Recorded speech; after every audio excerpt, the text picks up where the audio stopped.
Yo, what's up everyone? It's been a while since we did a video for the Cycle Frontier, but with the new season starting tomorrow, it's about time to get a starter guide out to you guys, updated for Season 2 with the new patch, with the new buffs, with the new nerfs to guns. So let's take a look at a couple of good early game loadouts that will help you get started quick and efficiently and make sure that you're rolling in cash and loot as soon as possible. Let's dive in. So let's talk about some loadouts for your first couple of drops. Now, for the purpose of the video, I'm going to assume that you don't have any of the starter packs and you're just starting with what you get from Badoom after completing the introduction quest. Now, the starter guns are nothing too fancy or spectacular, but there are some very trusty workhorses in there that will guarantee you a fair fight early on when everybody is still running around in white and in green armor. If you want to go for a simple one gun setup that will be efficient at close to medium range, I would strongly suggest that you go for the AR-55 and you slap on all of the attachments that lower recoil and a 2x scope that you can buy from the basic shop. If you have some green armor available, slap it on, grab the biggest backpack you have so you can put away more loot and just drop into the server.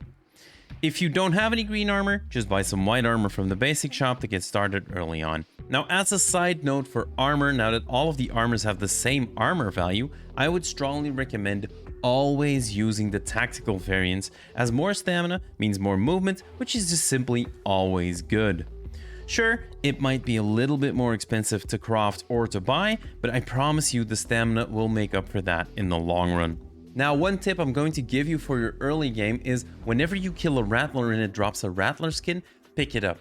You're gonna want to start crafting blue armor as soon as you can, and the thing is, with the new patch notes, the cost in rattler skins has gone up. Most of the armors have gone from 5 rattler skins to 8 rattler skins, which is a pretty significant difference. So you're gonna want to craft a lot of these blue armors because they're gonna be your main armor during your mid game. So pick up everyone you see and just store them in your stash until you start crafting. Now, if you want a guide on how to farm blue armor efficiently, make sure that you subscribe to the channel because that is one of my next guides coming out very soon after this one. Now, let's say you're looking for a starter setup that will keep the fight more at a long distance. I would strongly suggest that you still go for the trusty old C32 bolt action. This game has not changed from Season 1, the only thing that's happened is it's gone up in K-marks. It now costs 10,000 K-marks, where before it was 6,800, but the stats have not changed, the damage is still the same, and it fires in the exact same way. So just buy a C32 bolt action, throw on a 2x scope that you can buy from the basic vendor, and go to town. Now, to make sure that you also have a little bit of firepower for close range, pair this gun up with a PDW. The PDW is in a pretty good spot right now because it has also been buffed and it does more damage than it did before.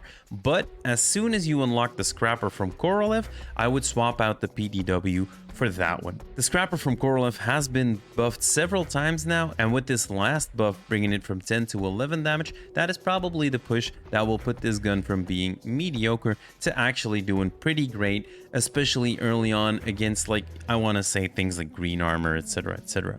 Now, let's also talk a little bit about early game progression and where I think you should be focusing your efforts on.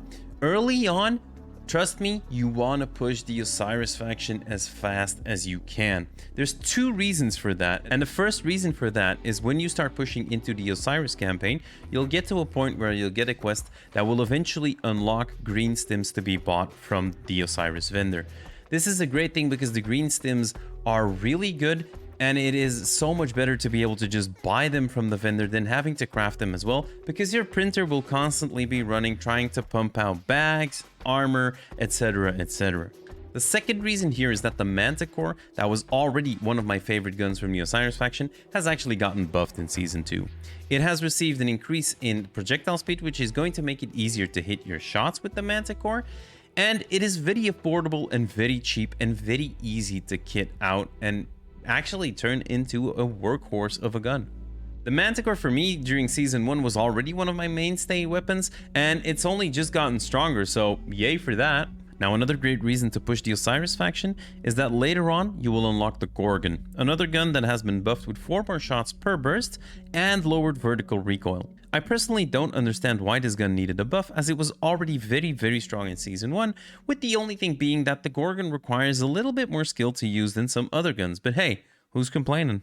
So yeah, that's going to be my plan for the early game for Season 2 on the Cycle Frontier. Gonna be putting all of my eggs into the Osiris basket, and hopefully the guns will carry me to riches and glory. And then later on in the season, I'll probably start putting more work into the ICA faction, as I want to unlock the Voltaic Brute, which is still one of the sexiest guns in the game. Sadly, to me, there's not much reason to go too deep into the Corlev questline, because their late game guns are not very great right now.